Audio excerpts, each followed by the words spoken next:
as a business, don't let your major focus be just profit when you are going into export market. You will ultimately be profitable, no doubt. But you know what?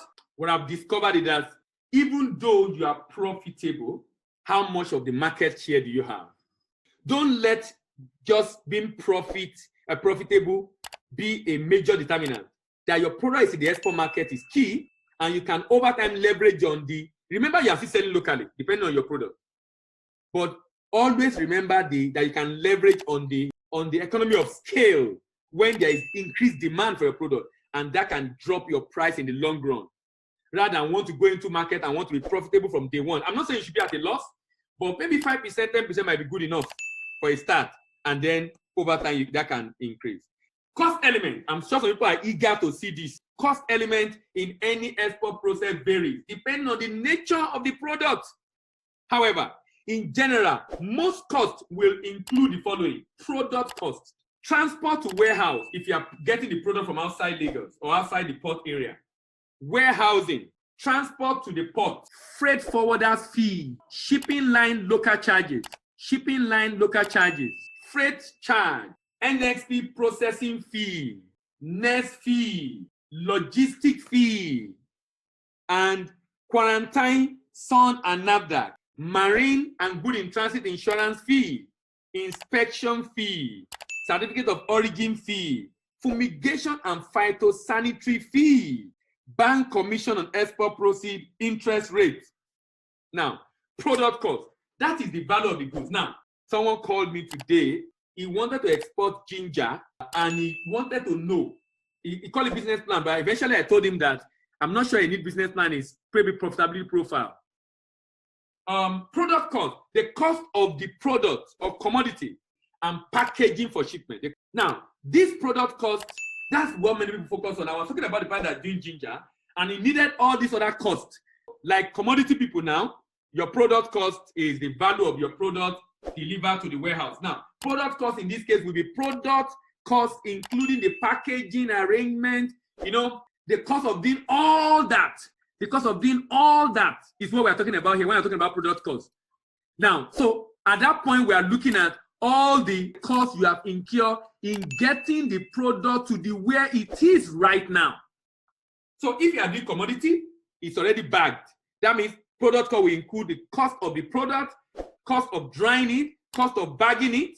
That's what I mean by product cost. If it's a manufactured good, cost of the product after the factory have finished producing it. If you are doing contract manufacturing, the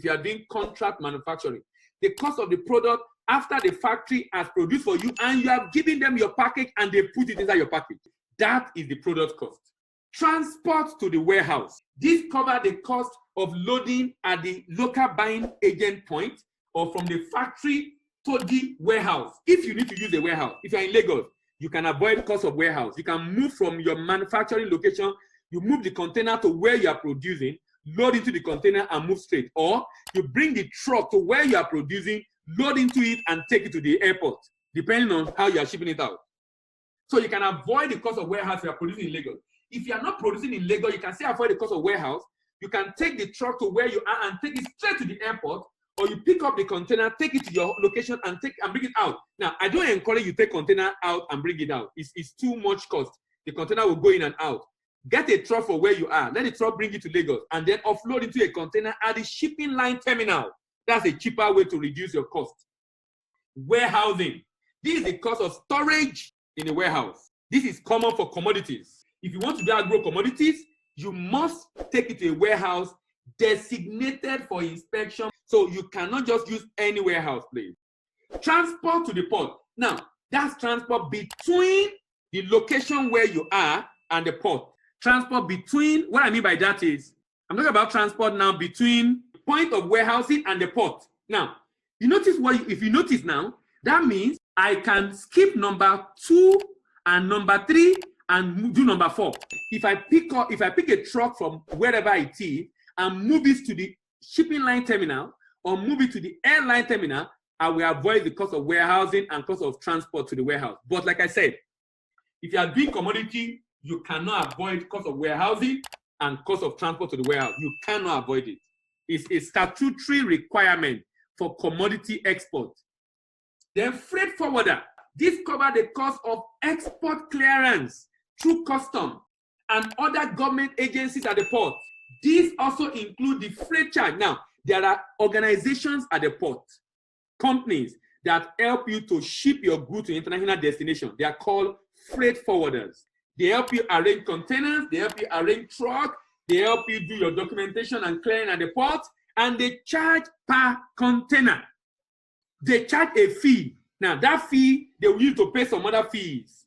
I call them legally illegal fees. You know, there are a lot of legally illegal fees in export business. I call it legally illegal fees because there are some fees that if the agent does not pay, they won't allow you to go. So they have legalized those fees. Different agencies at the port, they've legalized those fees. So the agent will have charged you to be able to collect those money. So when you give the agent, let's say sometimes you pay about 50K per container, about 20K there or 30K might be to settle. Now, when I mean settle now, this government agency have their job. Their job is to examine documents and sign off. But to sign off, you pay a fee. No receipt, but it's legally illegal. It's unfortunate, but that's what happened at the port. Shipping line local charges. Now, there are two fees a shipping line will charge you. One is in FX, one is in local price. Now, local Naira. But please note, you can avoid it. Let me give you an example. If you are doing, next week, we are going to be discussing Incoterms. When we discuss Incoterms, I will be telling you how Incoterms affect your pricing. Freight is the cost of transport. If the agreement with the buyer is that you as an exporter is the one that will bear the cost of transport to the destination, then you will pay freight charge. So that means that's why I said there are two kinds of fees that you will pay if you are dealing with exporter. So if you are dealing, depending on the nature of the item, on the nature of what you are doing, there are two kinds of fees you might be paying. The first one is shipping line local charges. These costs include cost of storage of containers, transport of containers, and documentation of shipping line. That's storage and moving of the container within the port. Then freight charge is the cost of transporting the good from port of loading Nigeria to the port of destination, UK, US, China, wherever it is. The freight charge is usually in foreign currency. So you might have to buy FX to be able to pay for that.